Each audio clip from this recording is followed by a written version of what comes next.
Jemaah sekalian, persiapan yang lainnya selain kita berdoa kepada Allah, kita membekali diri dengan ilmu belajar fikih Ramadan. Yang berikutnya ialah jemaah sekalian, kita mempersiapkan diri kita menghadapi Ramadan, yaitu persiapan fisik.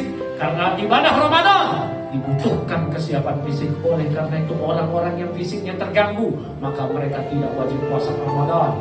Apakah mereka akan mengkodoknya? Sebagaimana orang ketika dia bersafar melakukan perjalanan jauh, atau ketika dia sakit, atau orang tua renta, atau orang yang sakit tak kunjung sembuh, atau bahkan ibu hamil dan menyusui, maka mereka akan mengkodok dan membayar fidyah. Maka puasa Ramadan membutuhkan kesiapan fisik. Oleh karena itu kita persiapkan fisik kita dari saat ini untuk menyongsong bulan Ramadan.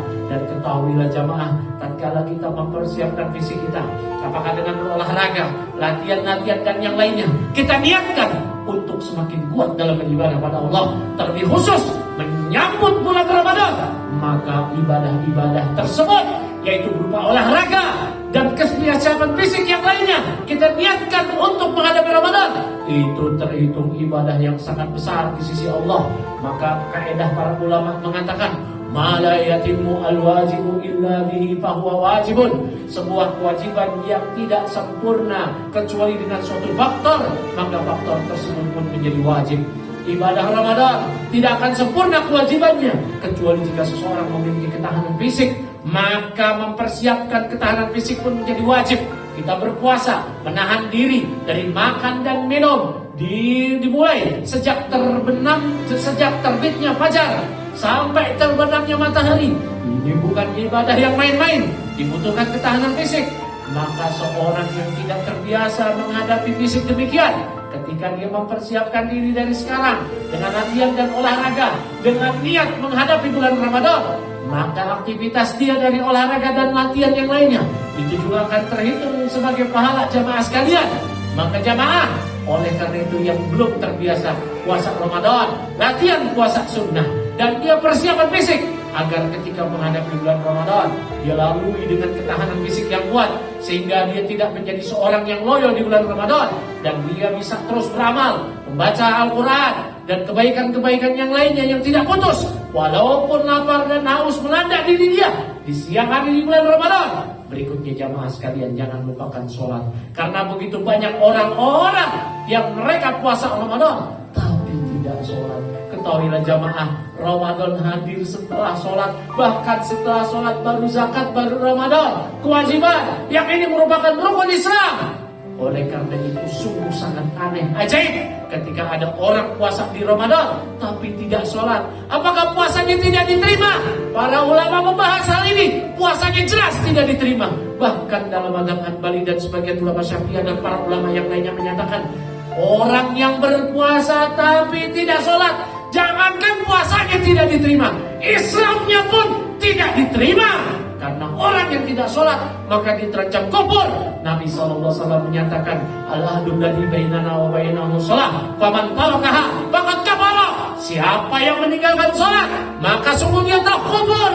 Allah Subhanahu wa taala berfirman mengenai orang-orang musyrik yang mereka masuk Islam menjadi mu'allaf.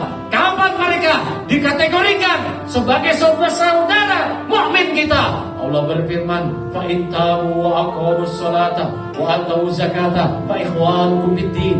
Jika mereka orang-orang musyrik tersebut, mereka sudah bertobat dari kesyirikan mereka, masuk Islam dengan mengucapkan 2 kalimat syahadat wa aqamus shalah, dan mereka mulai menegakkan salat dan menunaikan zakat, baru mereka saudara kalian seagama. Kalau mereka baru mengucap 2 kalimat syahadat tanpa sholat, bukan saudara kita. Umar bin Khattab mengatakan, la hadza fil Islam liman taraka sholat. Tidak ada bagian dalam Islam bagi orang yang meninggalkan sholat. Karena sholat kedudukannya dalam agama bagaikan kepala bagi badan. Bagaimana seorang yang berjalan tanpa kepala, hanya badannya saja, itulah gambaran seorang yang mengklaim, mendaku sebagai seorang muslim, namun tidak sholat. Itu ibaratnya badan tanpa kepala. Maka sungguh sangat aneh apabila ada orang yang puasa tapi tidak sholat. Andainya lagi ada orang yang sholat tarawih tapi tidak sholat isya. Tarawih bagaimanapun keutamanya, dia tetaplah sholat sunnah, bukan sholat wajib. Isya adalah sholat wajib. Oleh karena itu jamaah sekalian, kita harus juga memperhatikan sholat. Jangan sampai kita ke masjid, jangan sampai kita sholat hanya sepekan sekali seperti agama sebelah yang beribadah ke tempat ibadah mereka sepekan sekali.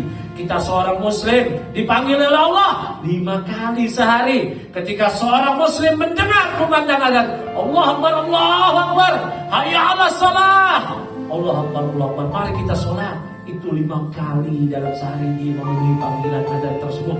Bukan sepekan sekali dalam Jumatan saja jamaah sekalian. Betapa banyak orang yang salah paham akan hal ini atau pura-pura tidak mau paham. Ya dan billah. Oleh karena itu jamaah sekalian, hal-hal yang seperti ini hendaknya kita perhatikan. Hal-hal yang mendasar yang sangat krusial bagi kehidupan kita ini hendaknya kita perhatikan. Kita jangan sampai masa bodoh tentang hal ini, mempelajari fikih Ramadan, sholat, dan memperhatikan kewajiban ini sehingga kita tularkan kebaikan-kebaikan ini kepada keluarga kita. Jangan sampai kita juga mencontoh di depan keluarga kita hal-hal yang tidak baik, tidak sholat namun puasa atau bahkan tidak puasa. Ya dan billah. Semoga Allah Subhanahu wa taala menyampaikan diri kita pada bulan Ramadan dan memberkahi kita di bulan Ramadan tersebut sehingga kita hadir di bulan Ramadan sebagai hamba-hamba yang penuh ampunan, mengharapkan pahala dan keluar dari bulan Ramadan dengan ampunan dari Allah Taala.